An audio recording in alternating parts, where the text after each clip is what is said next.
Good morning friends. आज हम continue करते हैं यूवी स्पेक्ट्रोस्कोपी। ये हमारा थर्ड लेक्चर है। इससे पहले हम इलेक्ट्रोमैग्नेटिक रेडिएशंस क्या होते हैं ये पढ़ चुके हैं कि दो रूल्स हैं जो कि यूवी के अंदर इम्पॉर्टेंट हैं, जो गवर्न करते हैं, और उसी के बेसिस पे हमने देखा कि दो पैरामीटर्स हैं जिसके बीच में हम ये यूवी स्पेक्ट्रा प्लॉट करते हैं, है ना। आज बात करते हैं कि ये इलेक्ट्रॉनिक ट्रांजिशंस क्या हैं, कितने तरीके के इलेक्ट्रॉनिक ट्रांजिशंस हो सकते हैं यूवी स्पेक्ट्रा देने के लिए। तो हमें ये पता है कि मॉलिक्यूलर ऑर्बिटल थ्योरी से हम ये जानते हैं कि हमारे पास में ये ऑर्बिटल्स होते हैं बॉन्डिंग मॉलिक्यूलर ऑर्बिटल्स, यानी सिग्मा और पाई बॉन्डिंग मॉलिक्यूलर ऑर्बिटल्स, ये नॉन बॉन्डिंग मॉलिक्यूलर ऑर्बिटल, और ये पाई का corresponding anti bonding molecular orbital और सिग्मा का corresponding sigma star, that is anti bonding molecular orbital.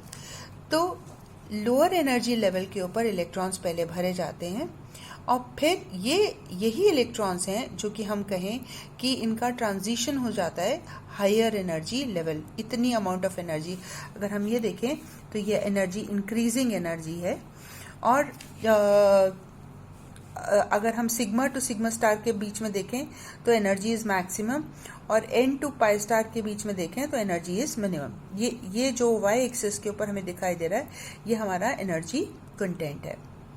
तो अगर हम देखें कि इलेक्ट्रॉन जो है वो सिग्मा से सिग्मा स्टार में जा सकता है, सिग्मा से पाई स्टार में जा सकता है, पाई से पाई स्टार में जा सकता है ना, एन से पाई स्टार में जा सकता है, एन से सिग्मा स्टार में जा सकता है। तो इलेक्ट्रॉन्स कोई भी लोअर एनर्जी लेवल से हायर एनर्जी लेवल के ऊपर ट्रांजिशन होता है। लोअर एनर्जी लेवल में भी कौन सा होता है?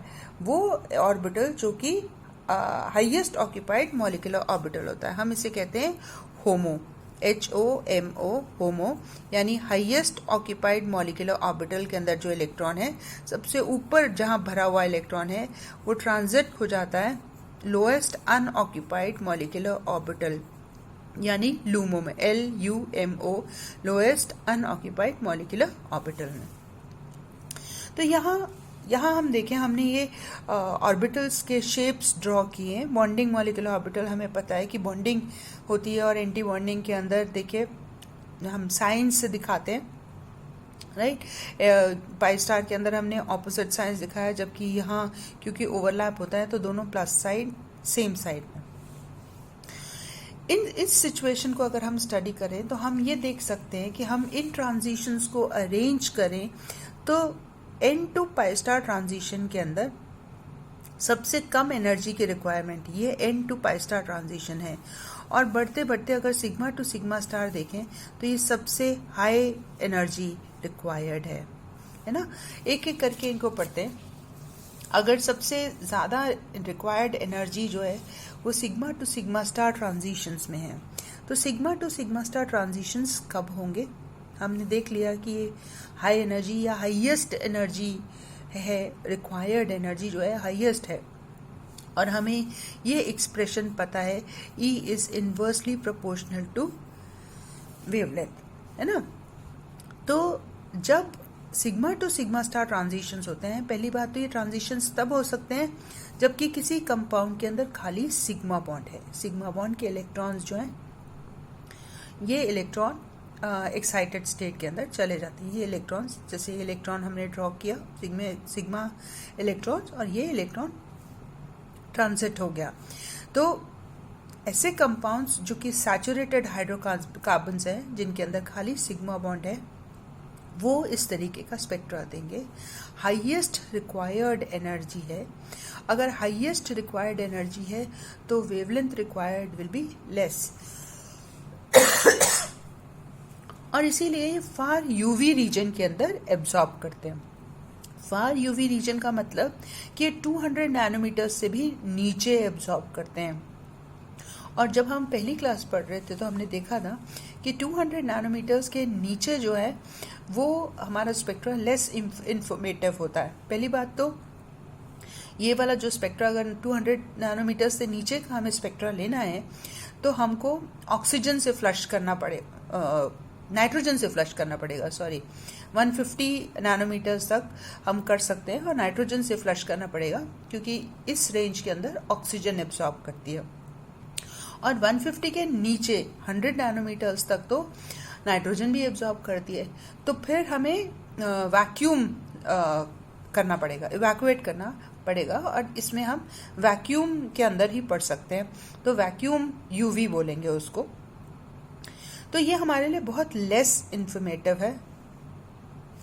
एग्जाम्पल अगर देखें हम, CH4 जहाँ खाली सिग्मा बॉन्ड्स हैं, ये एब्जॉर्ब करती है 125 nanometers. Propane lambda max is 135 nanometres.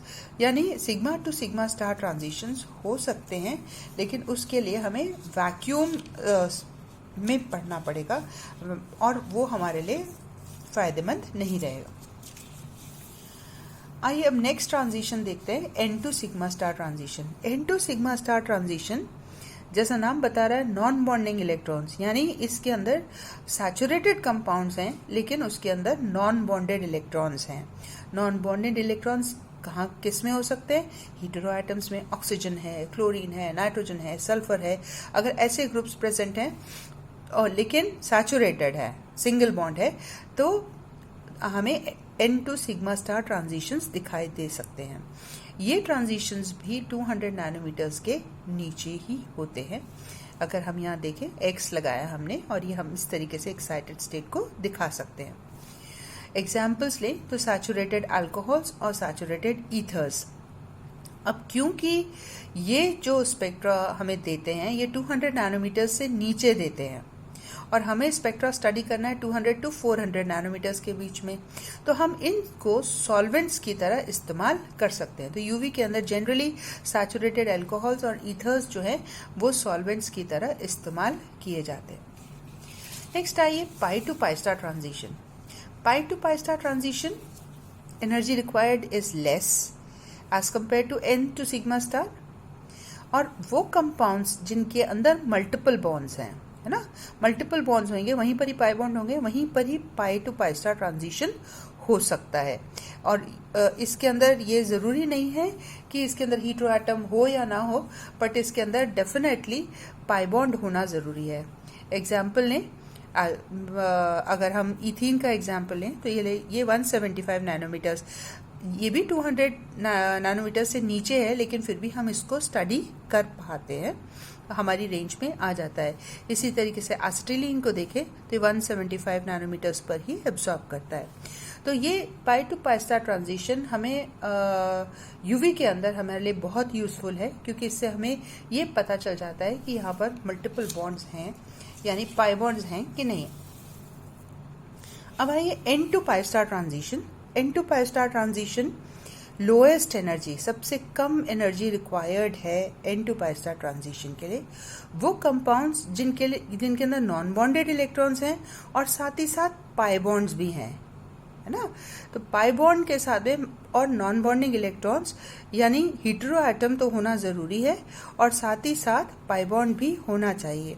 तो ऐसे एग्जाम्पल्स अगर हम ये देखें, कार्बोनिल ग्रुप, इसके अंदर पाई बॉन्ड भी है और नॉन बॉन्डिंग इलेक्ट्रॉन्स भी हैं, तो ये आसानी से एक्साइटेशन हो सकता है। एनर्जी रिक्वायर्ड यहाँ पर बहुत कम है, आसानी से ट्रांजिशन हो जाएगा। तो ये N to pi star transition बहुत आसानी से हमारी रेंज में दिखाई देते हैं, यानी 200 to 400 नैनोमीटर्स के बीच में दिखाई देते हैं। और एग्जाम्पल्स अगर लें तो हम कार्बोनिल कंपाउंड्स बेसिकली, या ऐसे कंपाउंड्स भी जहाँ पर कि हमारे पास मल्टीपल बॉन्ड है और हीटेरो एटम भी है, ऐसे सभी कंपाउंड्स हमें N to pi star transition देंगे। तो ये डिफरेंट ट्रांजिशंस हैं जो कि हमें दिखाई देते हैं। हमारे लिए खास जो यूटिलिटी वाले हैं वो N to pi star transition और pi to pi star transition, इनको हम डिटेल में नेक्स्ट क्लास के अंदर स्टडी करेंगे।